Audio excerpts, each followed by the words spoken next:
Hello guys, magluluto ako ngayon ng pansit. Seafood pansit. Ang lahok ay pusit. Painit lang ako ng pan at talagyan ko ng mantika. Konti lang naman ang lulutuin kong pansit. Ayan, sibuyas, bawang. Lalagay ko ang pusit. Lalagyan ko ng konting toyo at konting liquid seasoning. Gulay. Tapos, lalagyan ng tubig. Lagyan ng paminta. Daming paminta. At takpan. Dahil nilagyan ko na siya ng liquid seasoning, hindi ko na siya lalagyan ng pampalasa. Balikan natin mamaya. Ayan, kumukulo na. Hahayaan lang natin maluto ang gulay at pusit.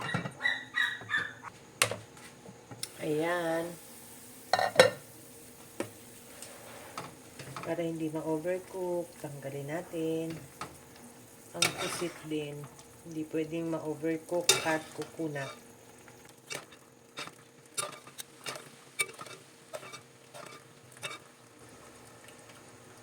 Ayan, ilagay na natin ang pansit.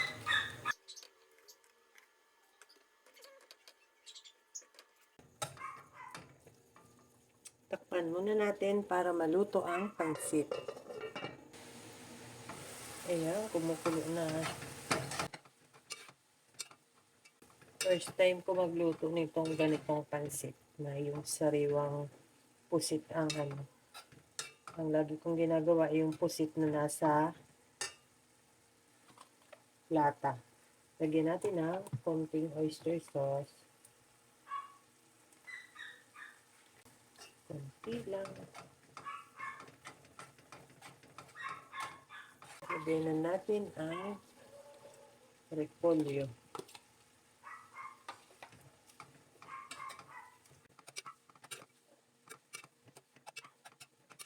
Kaya lang natin maluto ang repolyo bago natin ibalik yung gulay kanina. Pan lang natin.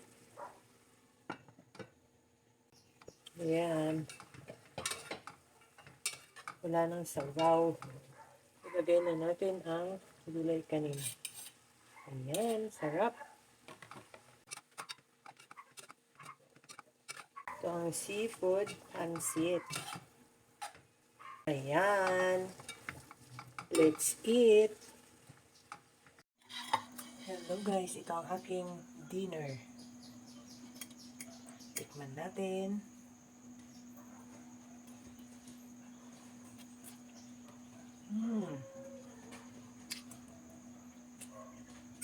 Sarap.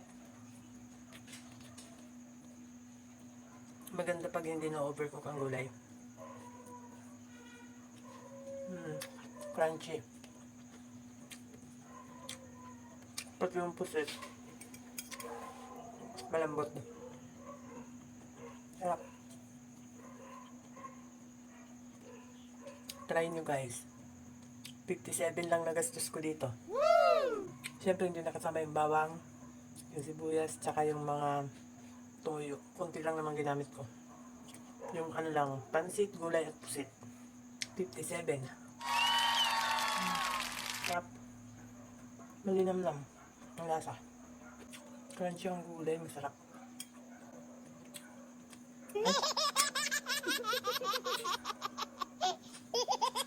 Ay.